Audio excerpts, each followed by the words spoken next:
こんばんは。今日はジャスト始められたかな。始まったかな。毎回この始まりですいません。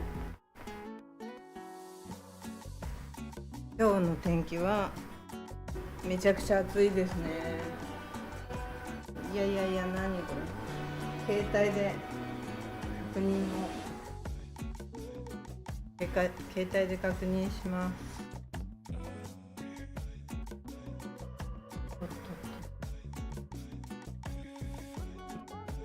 音出てるかな。今日はちゃんとマイクも入れたと思うんですけど、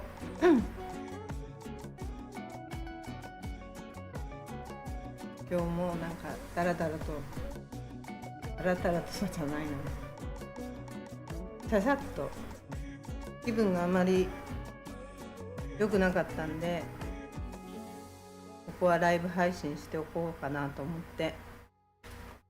ライブ配信しました。今日も暑いです。本当にエアコンが必要かなって思う感じですね。この海の映像は今日のじゃないんで、この間風が強い時の映像ですね。今日はね、ガラパンの映像を見ながら、このサイパン今結構苦しいという状態で、ガラパンの映像を見てもらっても分かると思うんですけど、あちこち空き家っていうの、店舗が開いてばっかりで、もう全然経済が回ってないっていう状況で、なんだっけ、今日の新聞にね、議員さんがアメリカに本土に対して400億ドル出してくれっていう救済をね求めたんですよね。だけど、知事は違うよって、救済じゃなくて、知事が言ってるのは、もともとパンデミックの時に、コロナの時に余ったお金があったんですって。使ってないお金があるから、そのお金を今国民に対してこう支援したいよ。国民じゃないのか、ビジネスをしてる人たちに対して支援したいから、そのお金使ってもいいっていう風にアメリカに言ったらしいんですよ。アメリカじゃない、知事が救済じゃなくて、そのお金を使いたい、前にあったお金を使いたい。ちょっとね、議員さんとの意見が違ってるけど、再利用したいっていう話で、議員さんと知事が両方とも趣旨は同じなんですけどね。で、警察がね、ガソリン代もないからパトロールできないって言ってるんですって。警察がね、ガソリン代ないから払えないからパトロールできませんよって言ってたり、港も運営資金ないから軍の活動に影響が出そうですよ。軍は何をしてるんだかよくわからないんだけど、観光業が飛んで大不振だから、全然観光客が来ないから、とにかく助けてくださいと。でね、今回やっぱ重要だなって思うのは、12日、明日、明後日ですよね。明後日トランプさんがまたアルミア鉄の方に関税発動する予定なので、それがねまた大打撃ですね。サイパン再開発みたいな状態にねやってる状態で、ゾーニングも5年間停止って法案を出しても、やっぱり鉄やアルミ、そういう資源が上がっちゃうと、値段が上がっちゃうと、なかなか再開発する人たちもどうすんのよって状態になると思うんですけど、手持ちがやることだから、あんまり痛手にならないのかもしれないけど、使う金額も使う金額で相当な金額になると思うので、ホテルやなんか直すとしたら、昨日の配信の日光のラフェスタもそうだけど、あんだけボロボロになっちゃってるとね、ちょっと直すのにどうすんのよって状態だけど、要するに観光業が死んじゃってるからアメリカ政府にお金くれって頼んでるわけなんだけど、助けてもらえないと本当に破綻しそうだから、どうすんのって状態なんだと思うんですけど、言ってる議員さんも知事も言ってることは最終的には同じなんですけど、同じなんだけど、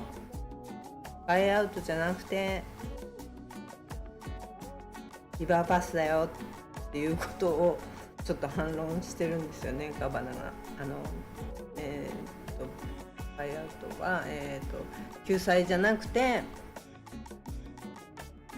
再利用をしたいんだっていうことを言ってるんですけど、でお金はそのお金、どちらにしてもお金が動く話なんだけど、お金はじゃあどこに行くの？企業経営者とワーカー、結局あと、無職の人たちには結局は入ってこないんじゃないかなっていう感じなんで、貧乏人はもう貧乏人のままになっちゃうんだろうなって思いますけどね。あと、警察や病院とかああいうとこに使いたいんだよっていう話なんですけど、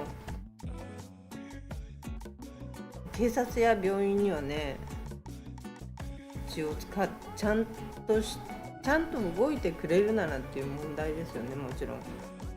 ポリスは動かないのに、ここに使われるのは嫌だよねっていう話はあると思うんですけど、何もしてない私が言うのも嫌だろうと思うけど、でも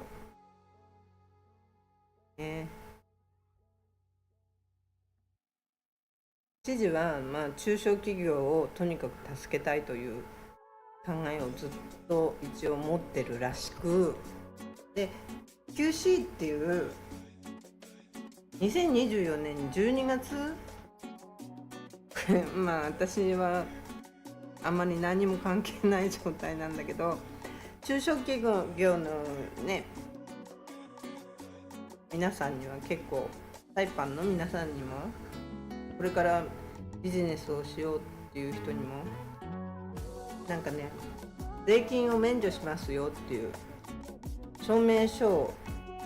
出してるらしいんですよね。2024年の12月から。ちょっとめんどくさい話なんだけどね。QC っていうのを持ってると、地方税、タックスが免除されてコストが安くなるから、結局はコストが安くなるから新しいビジネスとかが始めやすくなるんだよね。でその経済回復を狙っての2024年の12月に発行したらしいんだけど、それ知ってる人いるのかなっていう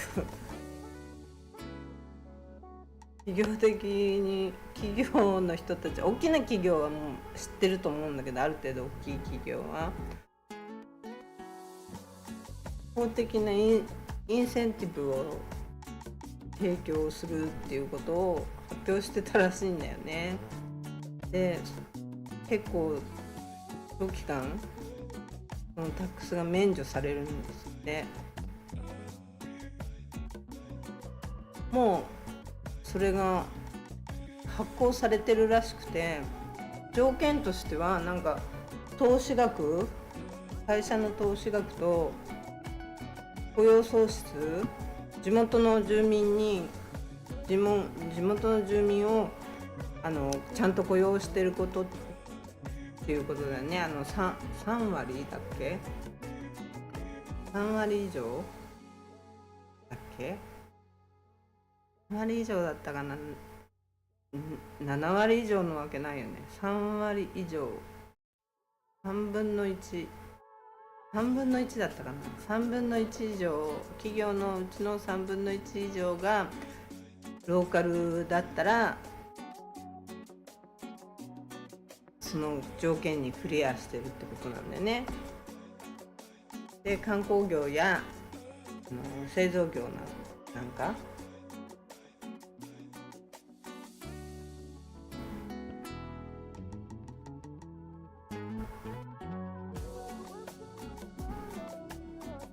あと労働法とかに違反をしてないことはもちろんのことになるんだと思うんだけど、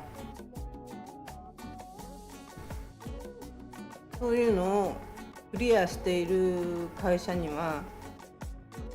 税金を免除しますよって、長期間免除しますよっていうことが発表されてたらしいんだよね。だからそれはもちろんサイパンを復興させるための一つの大きな力だよね。政府じゃなきゃできないようなことだから、税金安くするなんていうことは。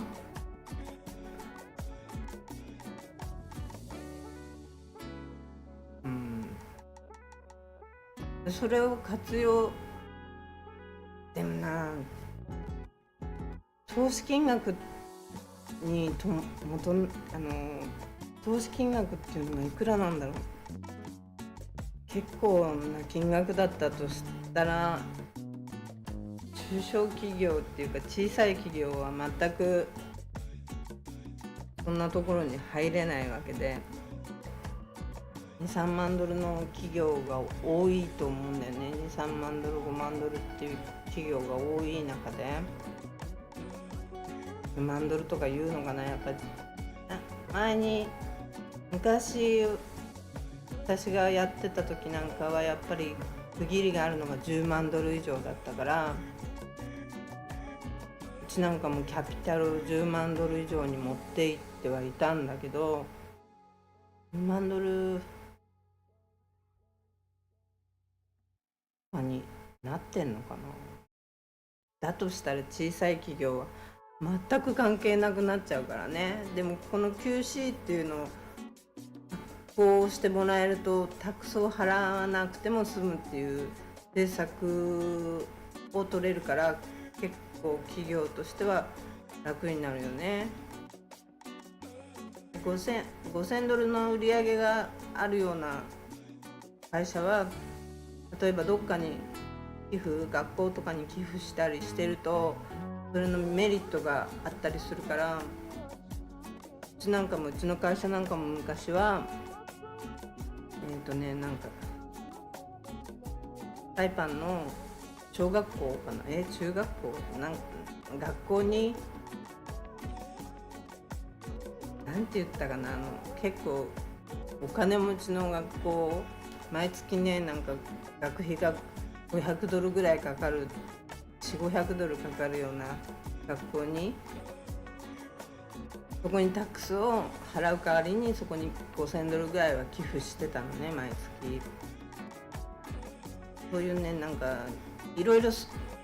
方向性はあるんだけど、だからこの今知事が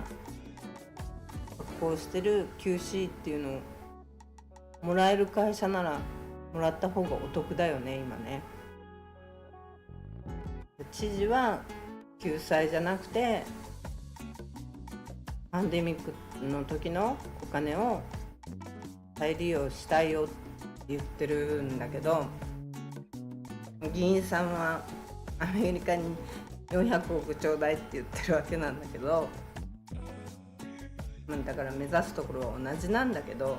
でもパンデミックの時になんだっけな、UNO じゃなくてUNO じゃないな、なんだっけなあれなんて言ったっけね、ウーパーじゃなくてなんて言ったっけな、なんかね救済があったのね。なんだっけな、忘れちゃった。なんていうあれだったか。UNO じゃなくて U がつくんだよな。いや思い出せなくてちょっと気持ち悪い。思い出せない。UNO じゃない。UNO はゲームだな。違うな。なんだっけな。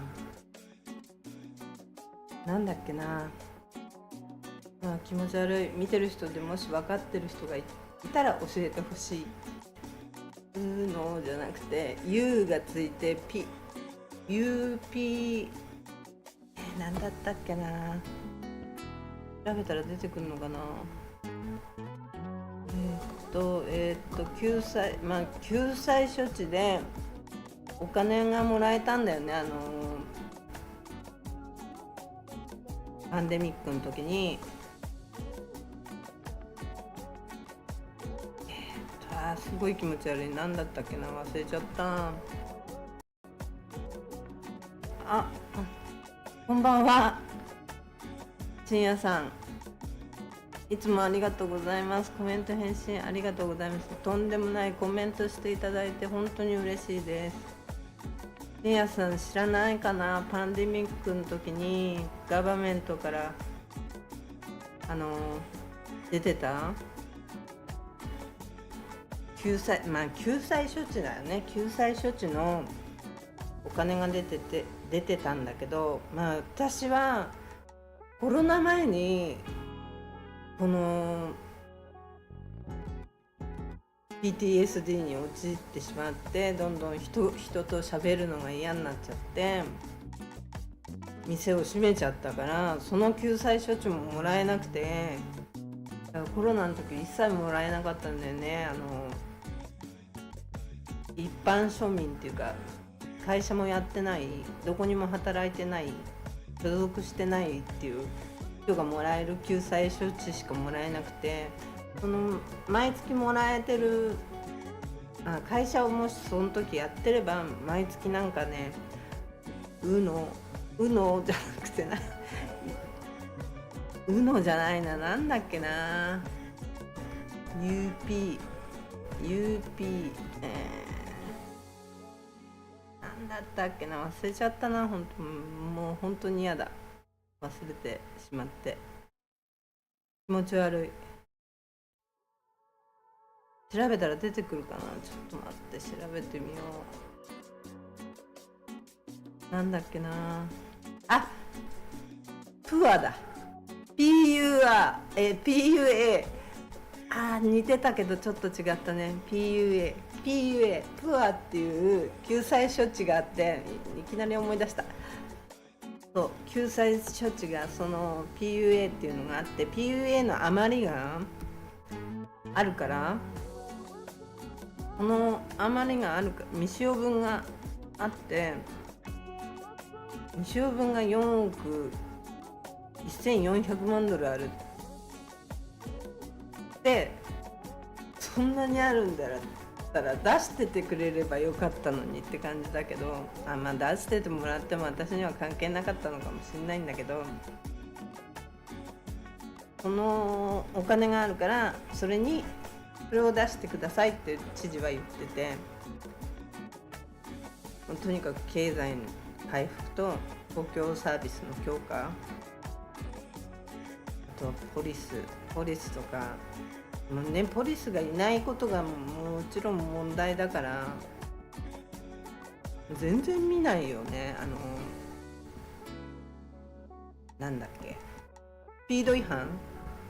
そういう時だけ見るけどね。気持ち悪かったのを思い出せてよかった。 PUA、 そうそれの資金を400、もうそれがあるんならそれ使えばいいじゃんって感じなんだけど、それもなんかアメリカの本土のお許しがいるようで、許しをもらわないと今使うわけにはいかないみたいだけど、とにかくサイパン経済は本当にやばいっていう状態になってて、これもっとやばいなと思うのが、中国がじゃあうちがね、いろんな世界中の国で今こういうことが起こってるんだけど、じゃあ中国が援助しますよって言って、みんな中国が援助して、じゃあこの港はうちのものね、返せなかったらっていう状態で、どんどん中国の一部みたいなところが多くなってるじゃない。なんとか運河もそうでしょ。こう水位を変えて船通すとこなんだっけ、もう名前が出てこなくてダメだねこれね。リハビリ中なんで許してください。なんとか運河ね、あそこも重要なところだけど、片方中国側の資金だから結局中国のパワーが強くなっちゃってるわけで、中国ね、とにかく GDP が下がったとしたって表面だけで結局は下がってないっていうか、結構融通が利く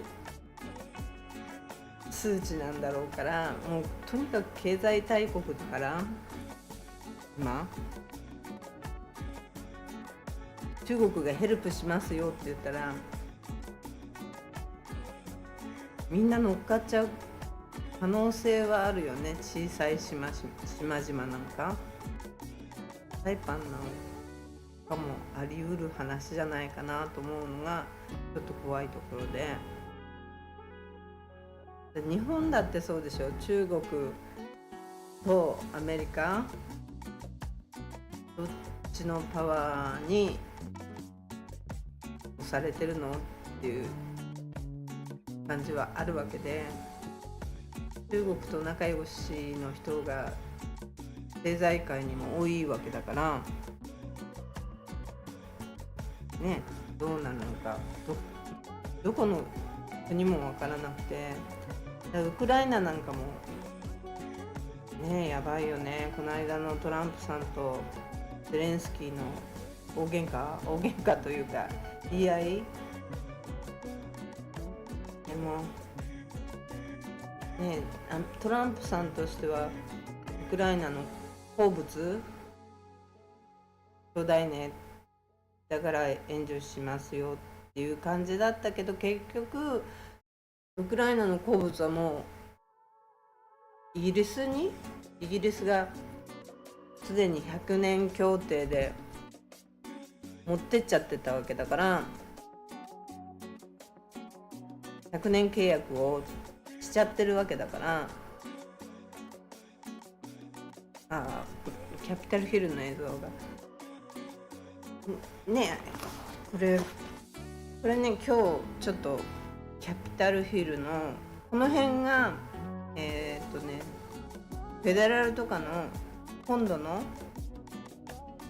事務所があったりする場所なんですよね。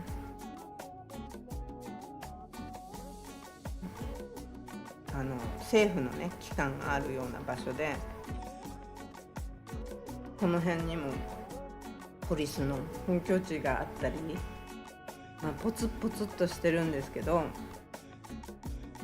こういうとこに海の見晴らしのいいようなとこにね、こういうアメリカの本土の方から来た事務オフィスがあるんですよね。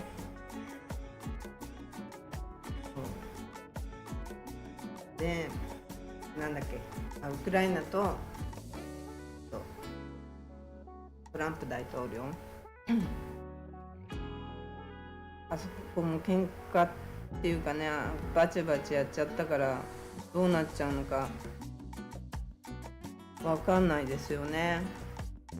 結局は鉱物はもうイギリスが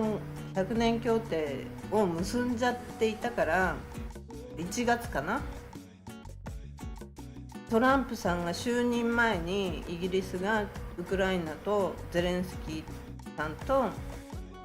鉱物の協定を100年協定っていうのを結んでいて、ウクライナの鉱物はもらうからあなたのところには援助しますよと、軍事的にも都市開発にも100年間援助しますよって協定を結んじゃってたから、トランプさんからしたらって感じだよね。鉱物はうちにアメリカにもらうから、それちょっと援助してあげるよっていう話だったのに、話違うじゃんっていう話だから、だからあんなになっちゃったんだと思うんですけどね。でも、中国の人なんかがアメリカを言うのにはね、ちょろっとした世間話で言うには、これでゼレンスキーさんを助けなければアメリカは負けたのと同じじゃないのっていう人もいるし、でもこれでね平和に終わってくれればもちろんね、ドル円も元に戻り、経済ももっと回るようになるんじゃないかなって。やっぱあそこの戦争は大きなことだし、ね、早く戦争はなくなってもらえたらいいなと思うし、サイパンもこんな状態にいつまでもいるんじゃ本当にやばいから、だからこの先はちょっとしたサイパンの企業の人にはこの CQ しかりいろんな救済処置が政府から出るみたいなんで、出ても観光業を復活させないと、観光業にするのどっちって感じ。本当軍事なのって、軍事にもうアメリカに本土にこの状態だったら軍事化にしなきゃヘルプしないよって言われちゃったら、もう軍事化にするしかない状態のところに来てるんじゃないかなっていう感はあるけどね。だからこそ知事は今回救済じゃないよって、救済を求めてるんじゃないよ。前にあったまた忘れちゃった UPA なんだっけ、さっきなんて言った私、なんだっけ、PUC プーア違う、PUC じゃないな、なんだっけ、プーアだったかな。そのお金がいいや、どっちでもUNOでも何でもいいや、もうその時の救済金が余ってるやつを、使わせて、だからそこをちょっとこだわって言ってるんじゃないかなって思うんですけどね。ごめんなさい、のばるさんこんばんは。今調べ物しながらそのまた忘れたよ。プア PUA ね、 PUA を今調べてて、今パソコンの画面を小さくしてたからごめんなさい。こんばんは、いつもありがとうございます。だからそういう結構ね、もうやばいとこまで来てるんだろうね。議員さんは400億ちょうだいよってアメリカに言ってるけど、知事は、違う違う、前の余ったお金があるからそれを使わせてって言ってるだけだよっていう、あんまりやばいとこを見せたくないみたいな状態でいるんじゃないかなと思うけど、ガラパンの状態見たらね、やばいよね本当に。ちょっとガラパンの映像にしましょうね。でね、今映ってるのはキャピタルヒルのキャピタルヒルのガバメントオフィスとかがあるところ、いろんな主要なアメリカのオフィスがね、この辺に見晴らしのいいところにポツンポツンポツンポツンって、これ政府のオフィスなんですよ、この映ってるのが。でも映像変わっちゃったんでこの間のガラパンの映像を見ながらちょっと話していきましょう。サニタリーライセンス申請でよく言ってましたが、袖の下の金額でA から C ランクに決まるのには笑ってました。昔ね、今は知らないんだけど、うちの店は前やってた時は袖の下は絶対払わなかった、絶対くれって言ってたけど、営業停止まで持っていかれましたよ、私。15日間袖の下払わなかったら。で、私文句言いに行って、なんでそんなルールのどこが間違ってるのか分かんないから、袖の下がルールに入ってるんならルールに書いといてくれって感じですよね。袖の下払いたくない、払ったら負けたぐらいに思ってたんで、だから払わないでいたら15日間の営業停止食らったことありましたね。赤紙貼られちゃって本当に。でもね、結局 A くれましたけどね。A から C のランクね、あれね。でもね、 C のランク、どう見ても C のランクだろうっていうようなとこが A ついてたりしてたからね、結局それだったんだろうね。袖の下もうほんと意地悪だもんね。袖の下20ドルでもいいとか10ドルでもいいとか、だんだん下がってくるんだけどね。初め100ドルぐらいとかって言うんだけど、そのうち20ドルでもいいから10ドルでもいいからって言い始めて、それでも渡さなかったけ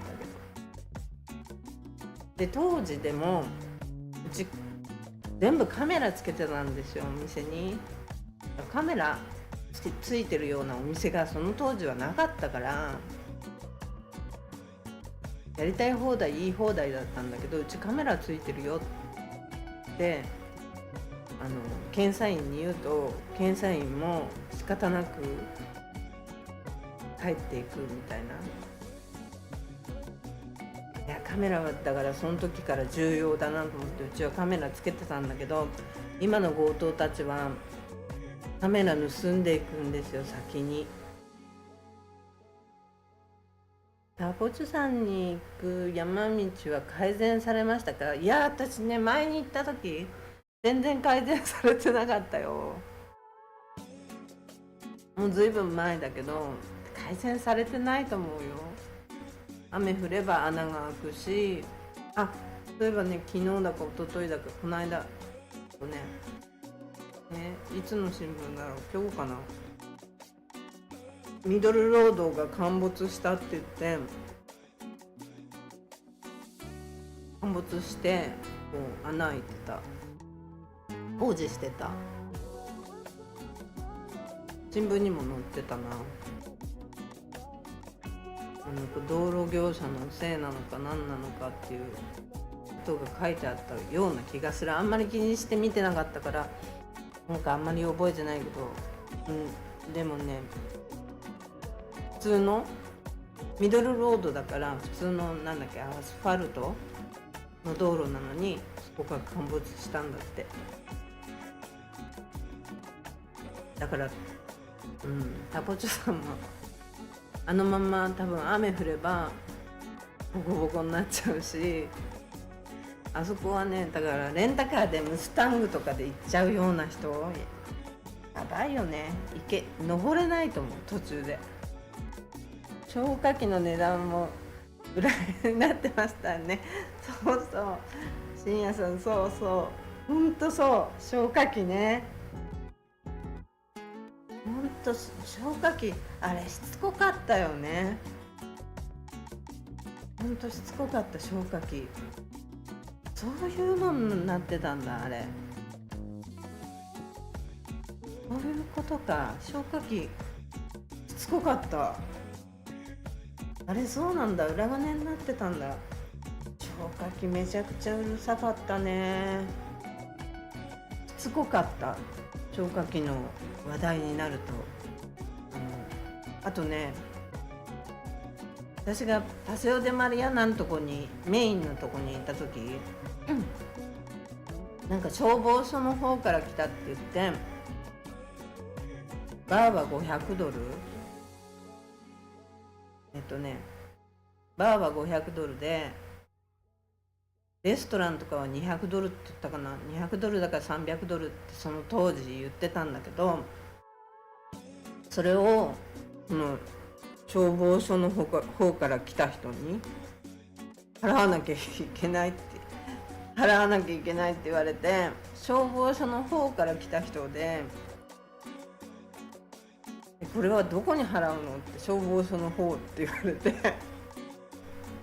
よくわかんない。で説明して録音取るからって言って聞きに行くからわからないからって言ったんだけど、録音取るって言った途端来なくなっちゃって、結局払わなかったんだと思うんだよね。ちょっとうる覚えだからなんだけど、これが法律なんだとか言い始めて、でまっちゃんや大化飯店のママとか、その時いろんなレストランのお店、これ払わないとかって聞いて、払ってないようちとかって言って、うちも払ってないとか言って、うちは払ったっていうとこもあって、どうすんだろう、これ払わなきゃダメなのかなって思ったんだけど、多分払ったのか払ってないのか分かんない。金八さんとかはなんか払ったよ、払ってるとか言ったような気がするし、小さい普通のまあ金八さんはちょっと別格なんだけど、小さいバーとかは払ってないって言ってたから、うちも払わないっていうような話をしてて、その時に結構毎日のように来てて、その消防署の方からの人、なんだかよくわかんない人が来てて、500ドルって大きいじゃない。毎年これを払うんだったらビジネスライセンスの他にバーって、うちはバーの部類に入れられちゃってたんだけど、ビジネスライセンスも高くて、普通のレストランだとその当時100ドルだったのかな。うちはバーライセンスになっちゃってて、3倍だかなんだかしたんだよね。3倍か5倍かな。500ドルだったかな。なんかとにかく高かったの。バーライセンスになっちゃってて、バーライセンスっていうのはなんだっけ、マーメイドとかああいうキャバクラみたいなところのライセンスと同じで、ああいうとこは500ドルぐらい年間払ってもね、ちょっとテキーラバンバンって飲んじゃえばすぐ500ドルぐらいいっちゃうからいいだろうけど、うちなんかで500ドル払ったらたまったもんじゃないから、バーライセンスじゃなくてレストランにしてって言って、レストランにしてほしいって言って頼んだ覚えがあったよね。でも結局レストランのようなフードは作んないからバーだって言われて、バーの金額を払ってたんだよね。だからあの辺だって本当に分かんないよね。そう実際サニテーションのライセンスもね、本当 ABC、ね、サイパンに旅行に来たらみんなレストランの前に A とか B とか C とか貼ってあるから、それがね、今度見たらこれなんだって思うと思う。見たことある人もいるんじゃないのかな、多分ね。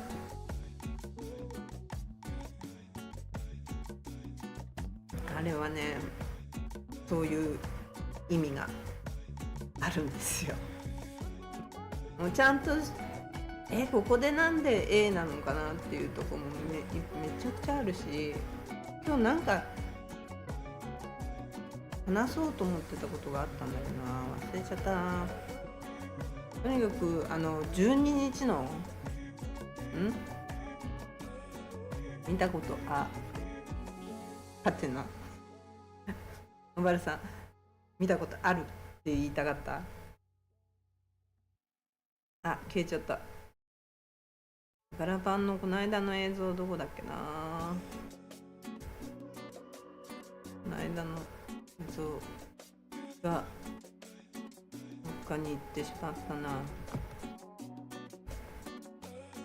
どこかな。見たことって消えちゃった。てか関税が12日に本当に発動されたら分かんないけどね、トランプさんのことだから、トランプ大統領のことだからやめたってまたいきなり言うかもしれないし、今ってドル円いくらになってんの？ちょっと確認。どこで確認できるんだっけ？ここ。146円入ってんだ。あら、円高方向に、円高じゃないけどちょっとは円があれしてるのね。これって円がちょっと勝ち出してるってことは、スマイリー見ました？スマイリーってなんだっけ？スマイリードッグ見たよ。見たけど編集まだしてない。スマイリードッグのことかな。なんかあった？スマイリードッグなんかあったの？また私の知らない何かを深夜さんは知っているのかな。私の知らない何かを深夜さん結構知ってるからな。スマイリーね、人が映りすぎちゃって、この間ビデオそれもまたモザイクだらけになっちゃって、なんか綺麗じゃないんだよね。綺麗を私の動画には求めてないと思うんだけど、そういえば昨日の動画も申し訳ないですね。あんな綺麗なみっちゃんの動画をあんな風に使って。大塚愛のスマイリー見てない。大塚愛の言ってたね。見てない。見ようと思ってて忘れてた。見ます。忘れてました。さくらんぼ歌ってる人ね。はい、見ます。ちゃんと見ます。今日は絶対見ます。スマイリードッグのことかと思った。スマイリードッグだよね、あそこ。港スマイリードッグって言わなかったっけ？違うかな。スマイリードッグだと思うんだけど、なんか違うから似てるだけかな。忘れちゃった。この間港もビデオ撮ったんですけど、ローカルの人がいっぱい映っちゃったからモザイクかけてたら汚い動画本当に汚い動画になったんで、もうちょっとやめようかなとか思って。これね、今映ってるのはちょっと前って言っても 2,3 週間前のガラパンだけど、一番最近のガラパンはこの間スマホで配信したやつ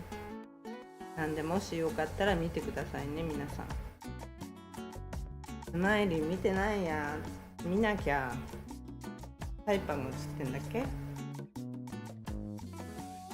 とにかくお土産屋さんがね、デューティーフリーもないし、このセレンティの下にカロネルがない。そういえばあれ、カロネルどこ行っちゃったんだい。サイパン撤退したのかな。あれで知らない間になくなってる、多分。うわ、あそこ空いてたよな、多分。映像今パッと見たけど、セレンティの下だったよね。あ、違うっけ。あれどこだっけ、カロネルって。あ、違うわ。カロネルってどこにあったっけ。 ABC の隣か。ABC の隣か。あれ、あそこなんか新しいの入ってたな。なんか違う看板ついてた。うわー、映像撮ってないのかな。映像に載ってないな。なんか今思い出したけど、カロネルどこ行ったんだろう。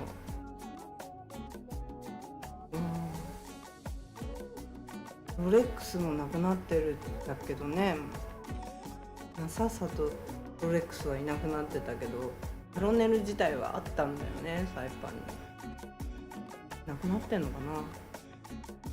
な。なんか違う絵が見えるな、そこ。なんか違う看板が、黄色い看板がついてたような気がする。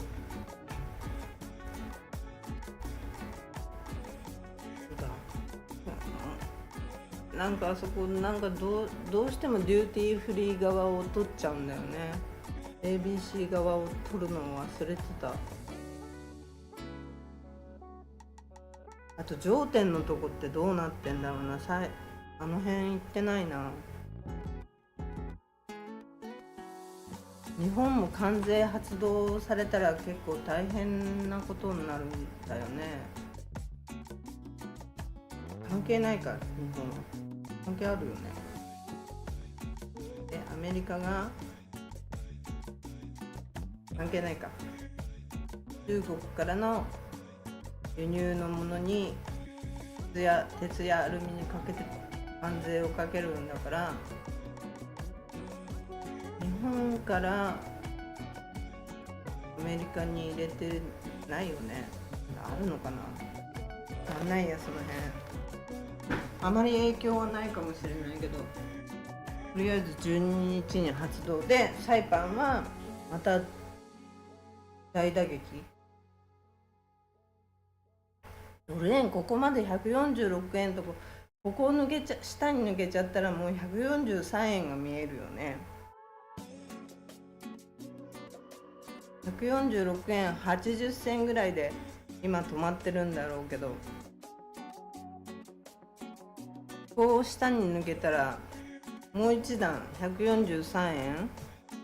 下手したら134円まであるのか。これ134円50ぐらいまであるのかな。でももう一回162円はつけなきゃいけないから、いつつけるんだろう。どうするんだろうね。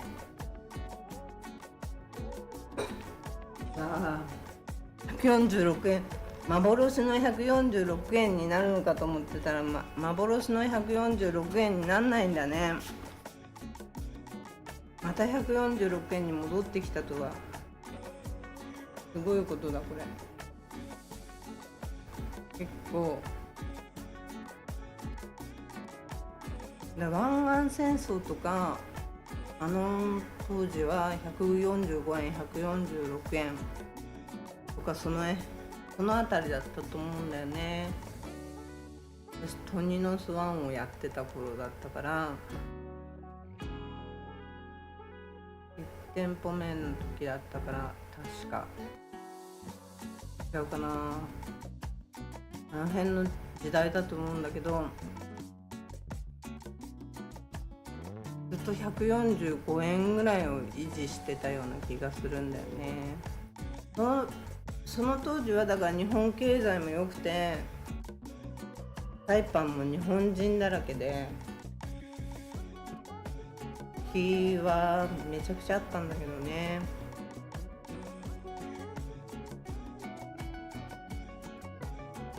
こんなにいい天気なのにビーチに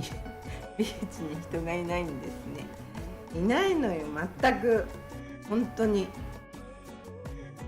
いないの。日曜土日は別だけど、土日はいるよ、ローカルが。観光客は見ないんだよね。どこにいるんだろ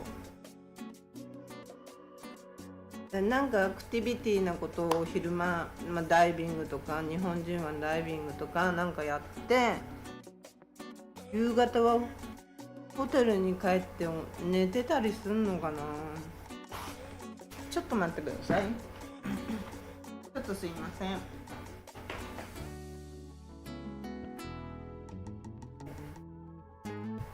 ういった。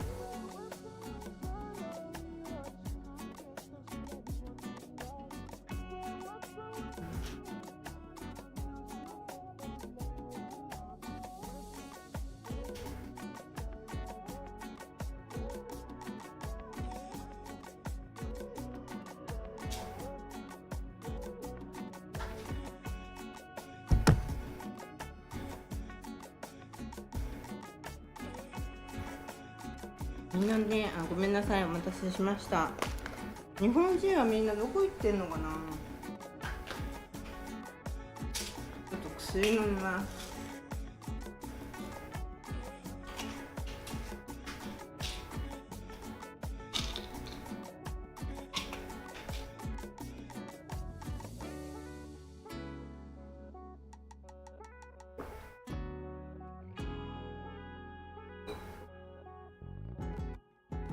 韓国人の人はごめんなさい、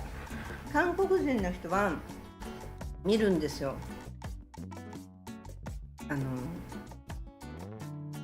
韓国人だか中国人の人は意外と見るかな。ムスタング乗ってる、うろうろしてるから、いるいると思うんだけど、日本人見ないな、本当に見ない。この間も観光客の人かなと思ったら視察団の人だったし、ね、そういうお仕事関係じゃないとサイパンに来てないのかなって感じですよね。どうなっちゃってんだろうって感じ。あんだけだから145円とか146円でも日本人はバンバン来てたわけだから、あんまりドル安っていうのはやっぱり関係、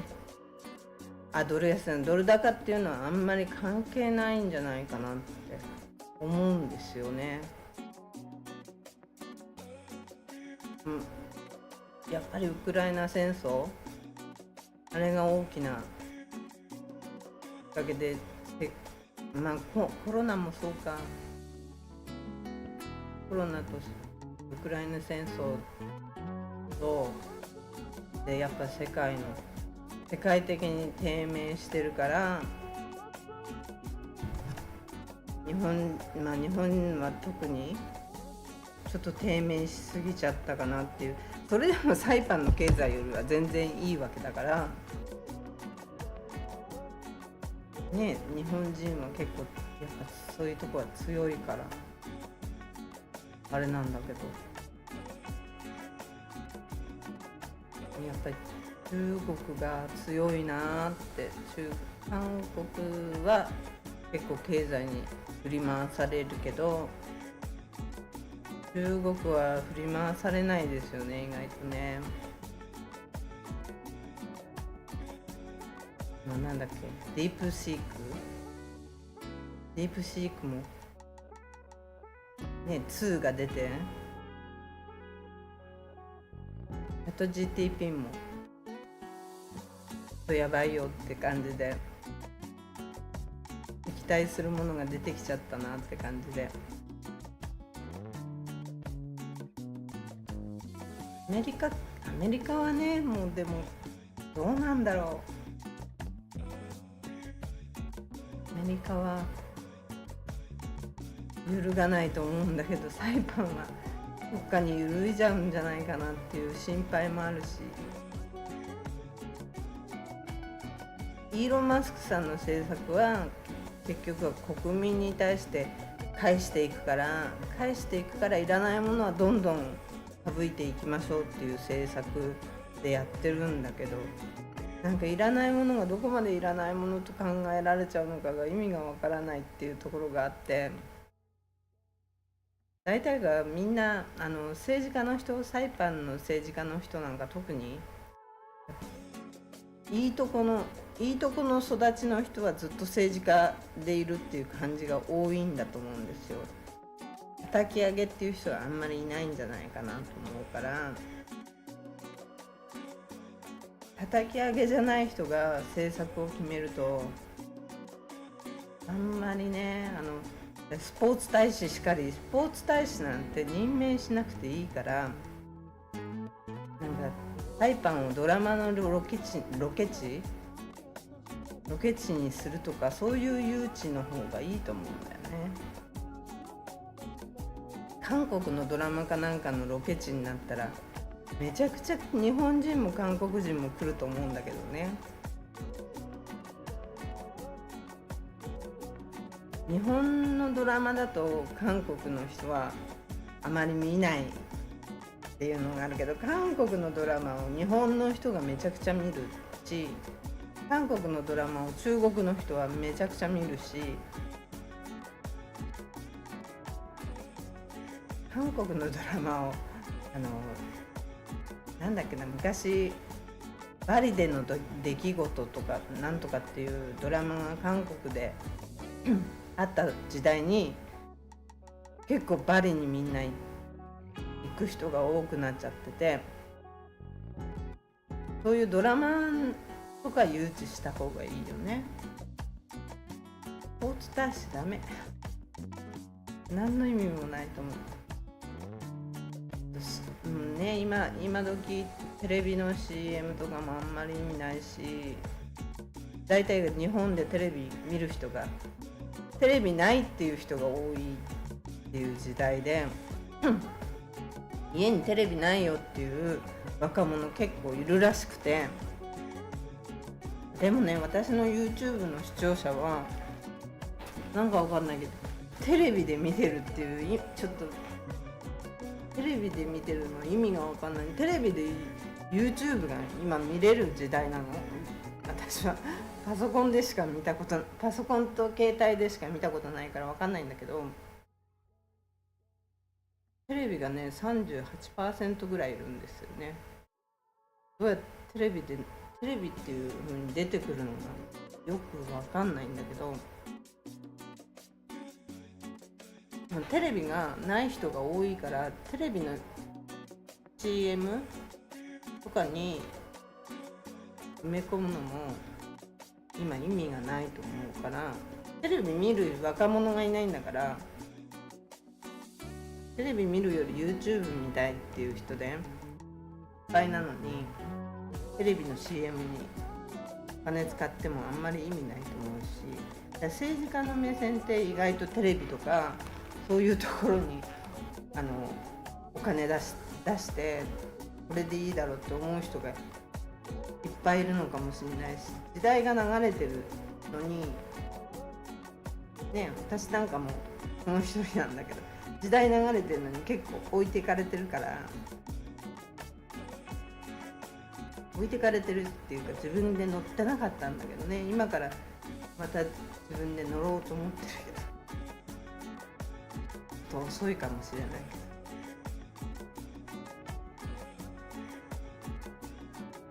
テレビじゃないと思うんだよね。で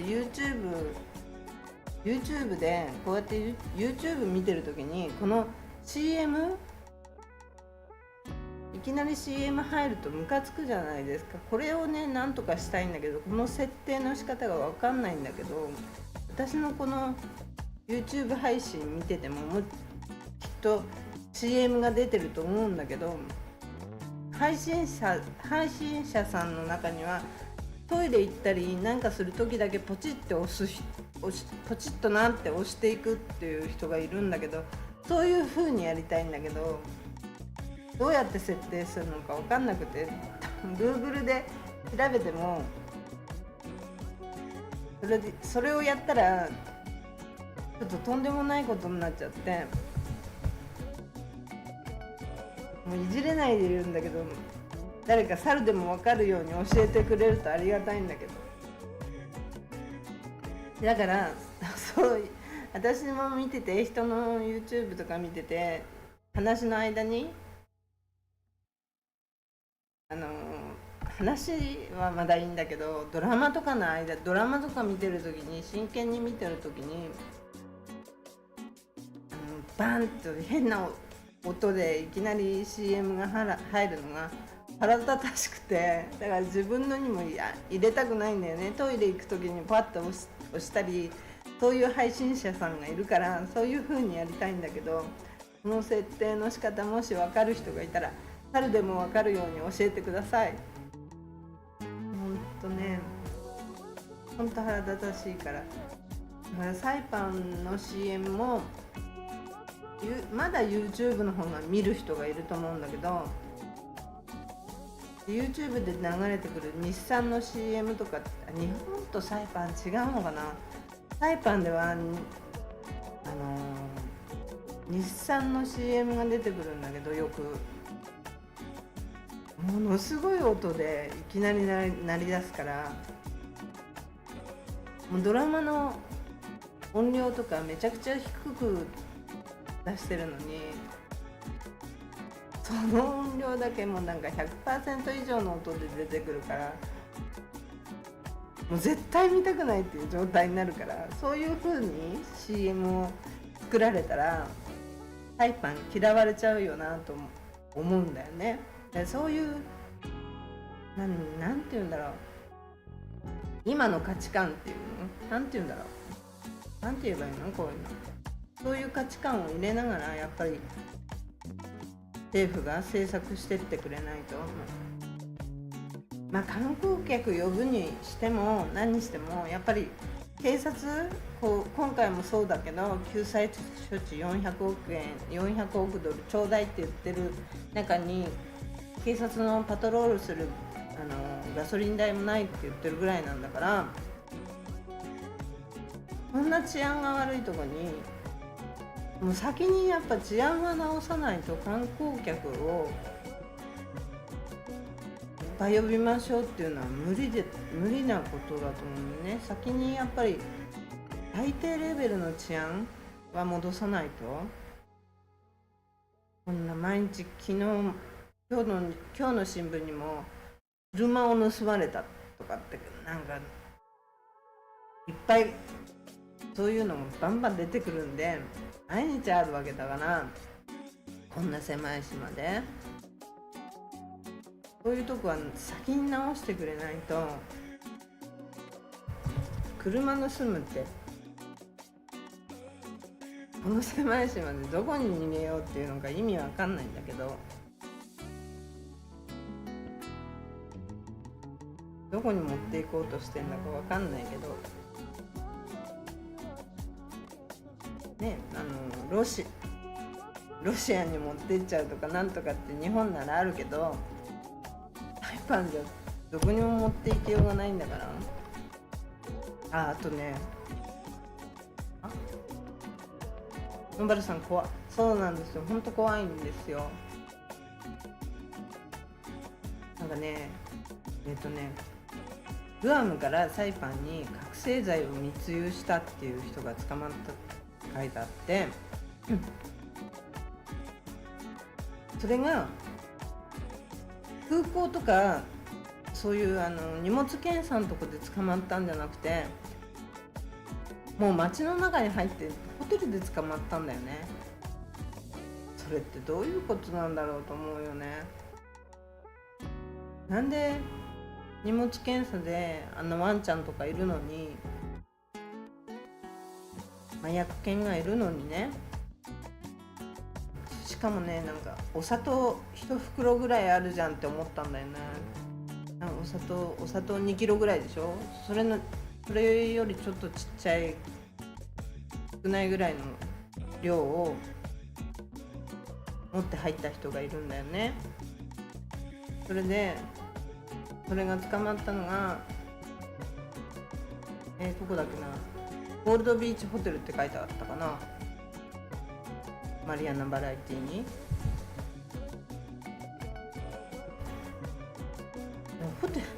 テルに行ってから捕まるって、ホテルにもういる時にそこになんかそこに、滞在中に捕まってっていうか、警察が踏み込んだのが、踏み込む許可がないのに踏み込んで、だからそれは証拠とならないだろうっていう裁判になってるらしいんだけど持ってたのは持ってたんだから犯罪だと思うんだけどね。それを弁護してる人が元テニアンとかの検察官とかやってた人で、こんな悪い人の弁護するんだったら私の弁護してよって感じなんだけど、なんか有名なすごい強い人がその犯罪者の弁護人をやってるらしいのね。なんだよって感じなんだけど、こんな悪い人の弁護人やらないでよって感じなんだけど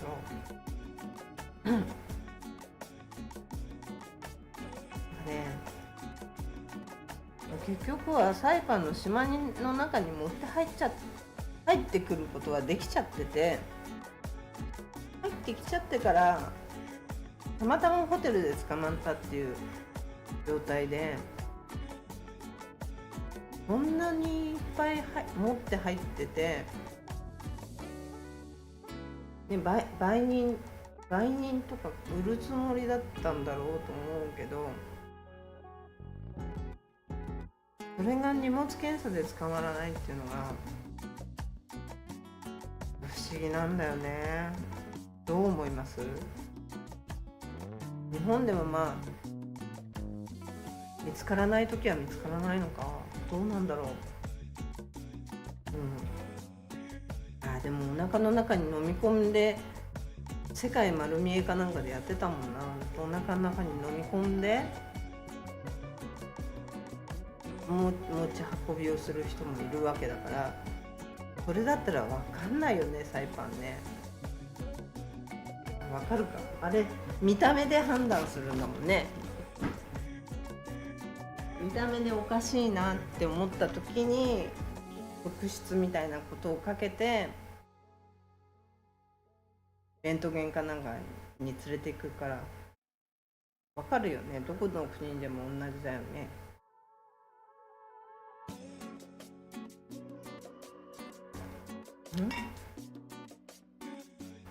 取引現場を抑えようとしてたのかも。シアさんそんな怖いこと言ってるそっか、そういう発想もあるのか。なんか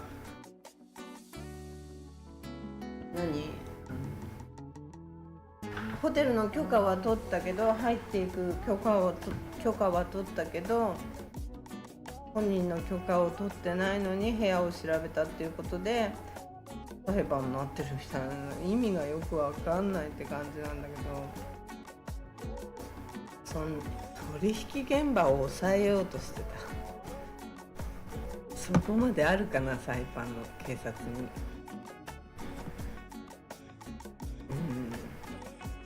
ちょっとわかんないけどね、あるかもしれないよね。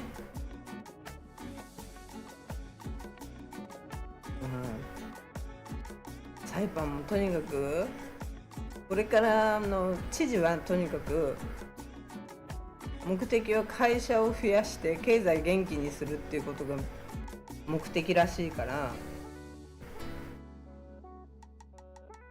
ビジネスが増えれば新しい仕事も増える。確かにそうなんだけど、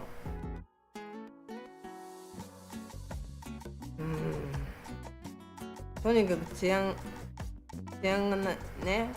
がしっかりしなければ投資する人も尻込みするし、だからこの QC っていう制度だって QC だって結局は大きい会社が先に知ってて、大きい会社だけが受けられる制度でしょ。結局ノータックスタックスを払わないで済みますよっていう制度だから、こんな2024年に発行されてても多分分かんないし、知ってる人は知ってんのかな、やっぱり小さい企業の人でも。私はこの辺最近はもう全然疎かったから QC なんか知らなかったんだけど、でも結局のところ条件を満たすためには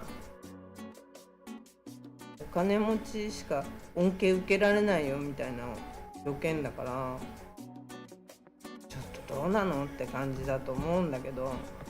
どう思いますみんな。もう貧乏人は貧乏人のままいてくださいみたいな状態なんだけど、日本もそりゃそうか、同じか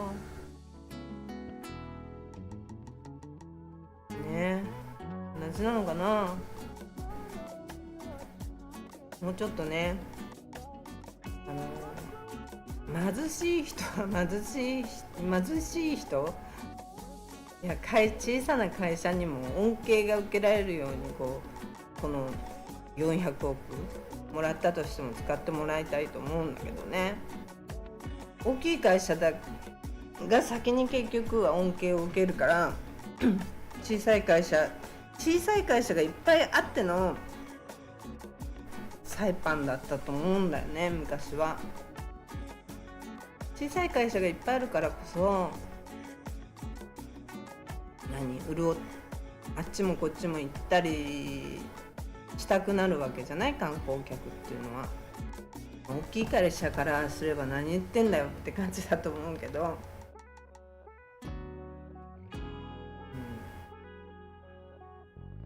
でもね、どうなのかな。みんなはどうなのかな。大きいとこだけあれば、ボンってあればいいかね。お土産屋さんでもレストランでもホテルがあるからいいじゃんっていう感じかな。別に小さいとこなんか必要ないわって感じなのかな。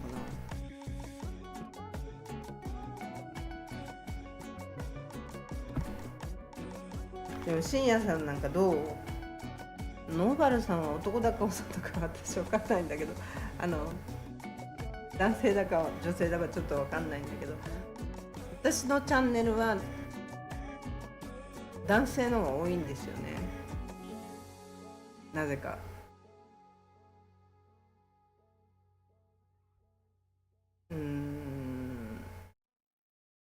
どうなのかな、男性からしたら。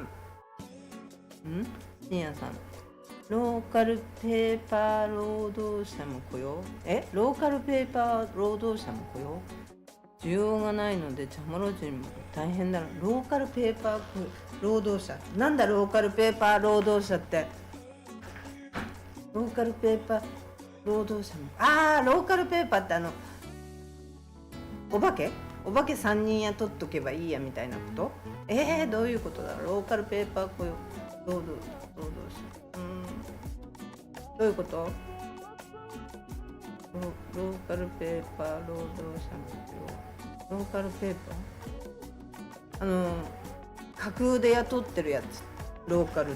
ていう意味。需要がないのでシャモロ人も大変だろうな。ローカルペーパー、多分多分3割や、一番初めに今日話した3割の雇用ってやつかな。3分の1会社にローカルを雇っとかなきゃいけないっていう話のその3分の1ローカルを雇うけどまあ名前だけっていうような人もいるから、昔はね、今はいないんじゃないのかな。そういうことね、そういう意味ね。やっぱりね、今ね、多分ね、いるのかな、いるかも大きい会社ではないと思う、そういうのないと思うけど、どうかな、分かんない。日本あるのかな、やっぱローカルの需要、そういうとこではあるかもしれない。分かんない。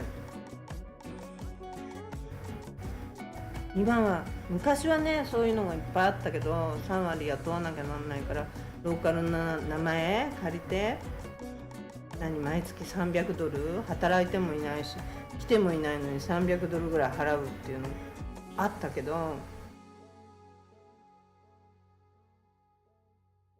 今はどうなのかな。昔はね、どの会社でもそんなことで結構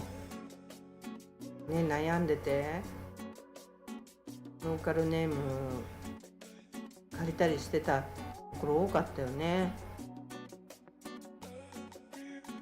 でもね、本当にね、結局は来てもらっても当てになんなかったから、あの頃は。だったら$300とか$200払ってた方がいいやんっていう考えの人の方が多かったのかもしれないとも思うし、ほんとすぐ休むんだもん。いつ来るか分かんない状態で。今はどうなのかな。みんなね、2世3世の時代になってるから、ローカルでいてもフィリピン人、ローカルでいても中国人、ローカルでいても日本人の人もいるし、そういう人たち結構ねしっかりしてんのよ。中国人の人だったけど、私なんか会って話した人がどこだっけ、クラウンプラザホテルで働いてる人、めちゃくちゃしっかりしてるのね。でまだ若いんだけど、どこから来たのって言ったら、サイパン生まれですって言ってたから、2世3世とかなんだなと思ったの。もう2世3世の人たちはちょっと出来が違う。一昔じゃないか、もう二昔ぐらい前のローカルの人たちとは話し方も違うし、人となりが違うっていうのをちゃんとしてるっていう感じがあるのね。ビーチでグダグダっていう感じに見えない、ビーチでグダグダの人には見えない感じが結構するのよ。ちょっと違うなって感じ。なんかね、これ言っていいの？日本領事館に働いてる人なんかも2世の人とかなんだけど、ものすごいしっかりしてるし、こういうその人のお父さんもねちゃんとした人だったから、まあご両親がちゃんとしてればちゃんとした人になるんだろうなっていう感じはするんだけどね。だから何人とかが問題じゃなくなってるよね。もう人となりが問題、人それぞれの問題になってきてるよね、最近ではね、絶対に。日本でもそうでしょ。いい人だな、いい人だなっていうか、警察官だったりしたって悪い人は悪いんだから。サイパンでもローカルだから悪いっていうのがなくなってきてるから、うん、で初めはいい人でもいい人ぶってても結局は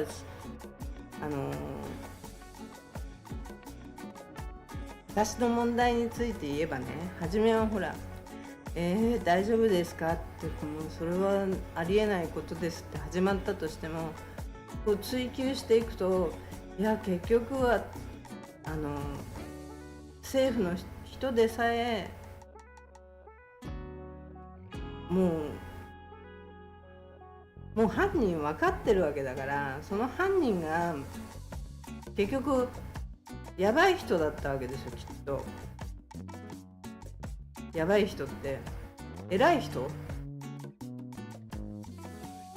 権力のある人の子供だったとか兄弟だったとか身内だったとかだと思うんだよね。もう話が全然進まなくなっちゃって、初めの時は去年の10月、まあ初めじゃないんだけど、それがもうずっとやってることなんだけど、去年の10月にやっと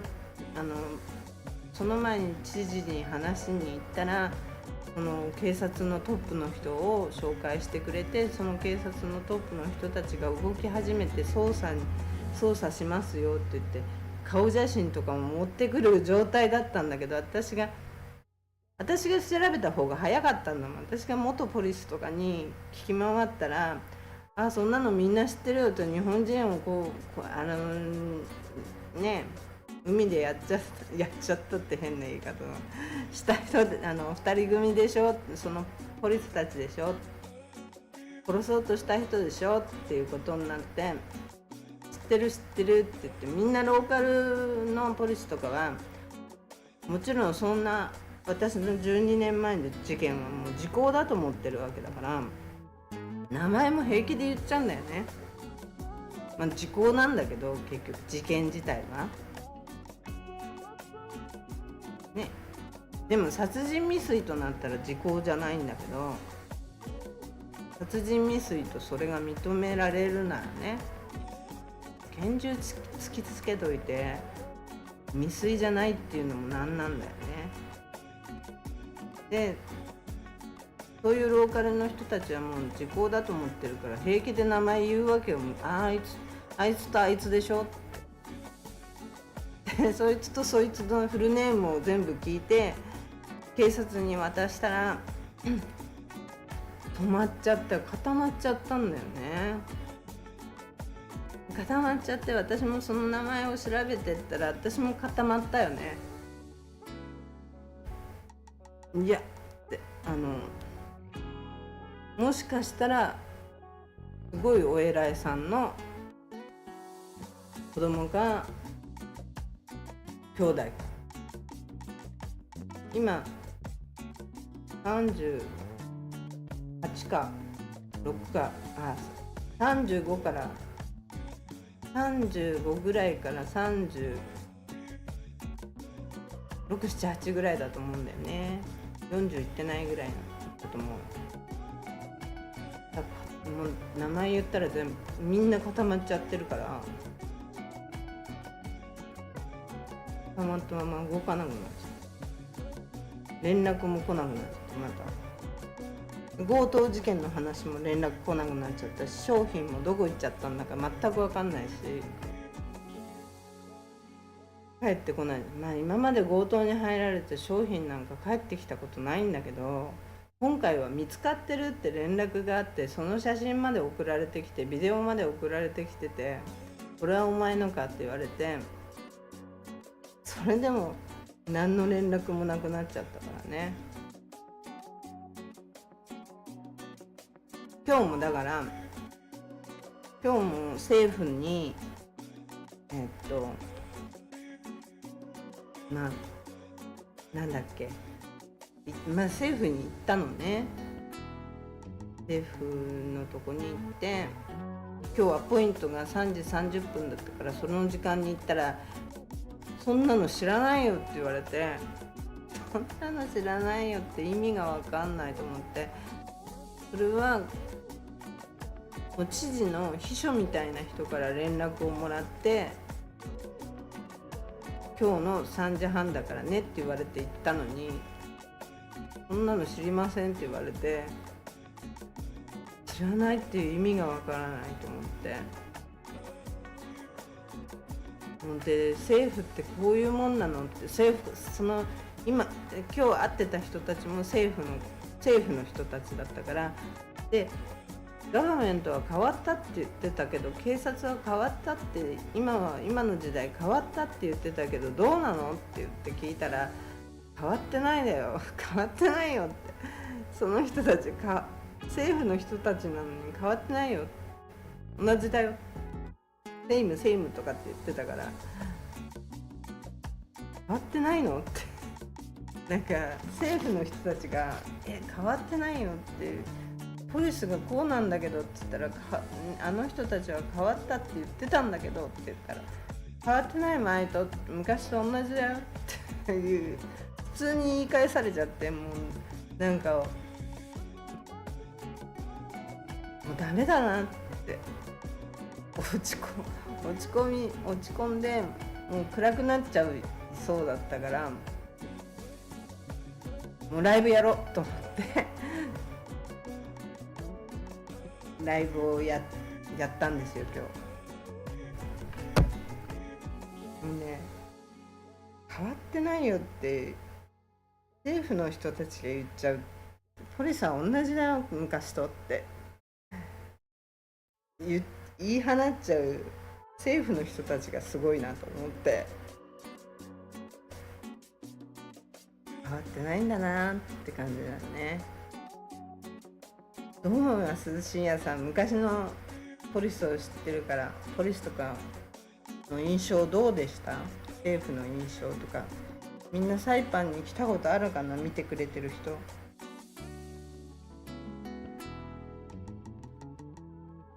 どうかな？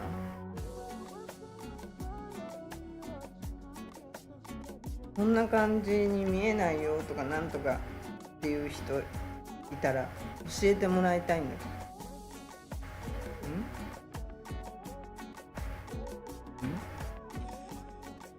のばるさん、それ読みたくないな、あんまりコメント欄みんないてくれてる人、もしよかったら読んでください。そういう印象なんだ。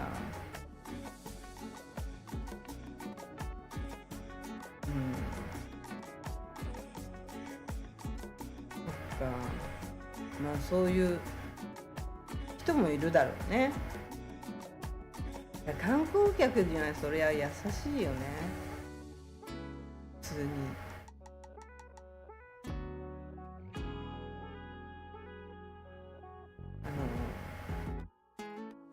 泥棒とか強盗とかの対処をしに行ってるわけじゃないから、多分優しいと思います、観光客には。でも最近だったらポリスに会うことがめちゃくちゃ稀なので、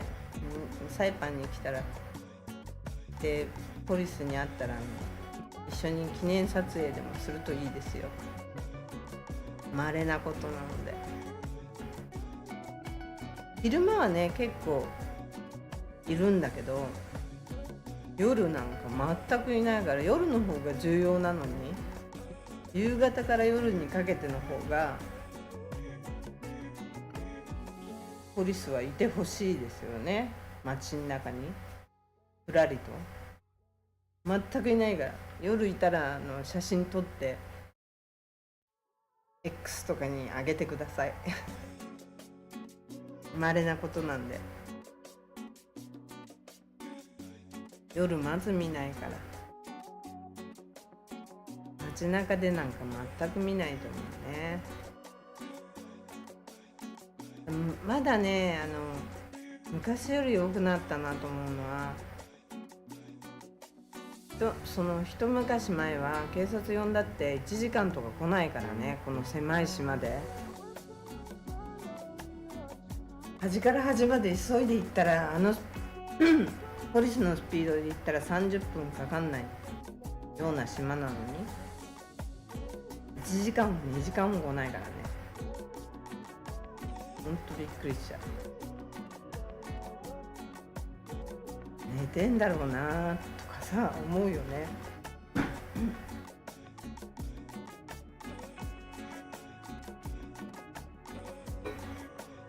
さて今何時ですかね。11時45分。また今日もねお付き合いいただいてありがとうございます。ローカル日本人は金づる。ローカル日本人は金づる。ローカル日本人は金づるっていうほど日本人もお金持ってなくなっちゃったからね。昔は持ってる人いっぱいいたからね、金づるだったかもしれないよね。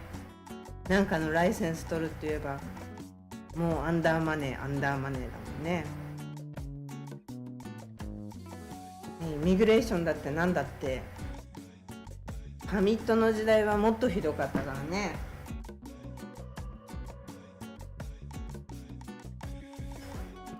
2009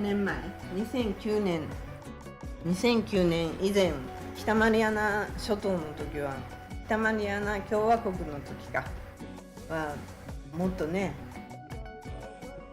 もっとアンダーマネーが横行してたよね。もうやりたい放題し放題。ちょっと偉い立場になったらね、もう権力が本当にものを言ってた。今も、調べるとやっぱり知事っていうのはそれだけの権力を持ってるから、ビザだってアメリカのビザって言っても知事の権力は大きいみたい。いろいろ権限があるみたいよ。アメリカの本土の人と話すことが最近では本当に多いんだけど、そこで聞くと知事の権限って大きいから、やっぱり知事を通してできないことがあればやっぱりアメリカが動きますよっていう感じで、先にやっぱり知事なんだよね。アメリカの本土の方も知事を優先するみたいな話が多くて、知事ってすごい権力なんだなって本当に思う今日この頃です。このね今映ってるビル、ここがねこの間お会いしたお客様が言っていた ARC ってこのビルに書いてあるんですって。でアクアリゾートクラブなのかなって思ったって言ってましたね。だからアクアリゾートに聞いたら何の関係もないよって言ってたビルですね、今のビルが。なんかここのビルのね話、もともとコールマールがあったところなんだけど、その話もダーッと戻って1999年ぐらいからの話をしたらもういろんな話があるんだけどね。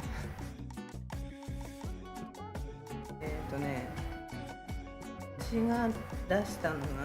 2001年。911がいつだった？ 911 っていつだ？ 2001 年。ちょうどねその前の年ぐらいに物語が始まるみたいな物語もあるし、またそれはおいおい話していきたいと思います。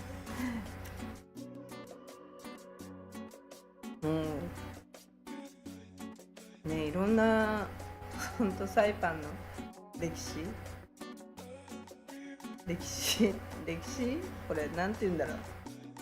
サイパンでいろいろ経験していろんなことを見てきたんで、これからもいろんなことをみんなとお話ししていきたいと思います。深夜さんに言われた大塚ねね愛、大塚愛スマイリー、今日は必ず見ます。感想文を述べます今度。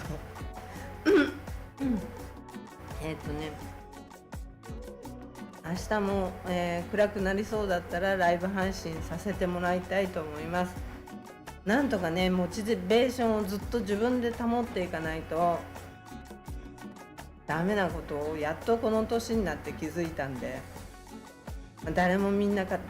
けませんよっていうのは、本当、ね、片手ぐらいは助けてくれる人がいたんですけど、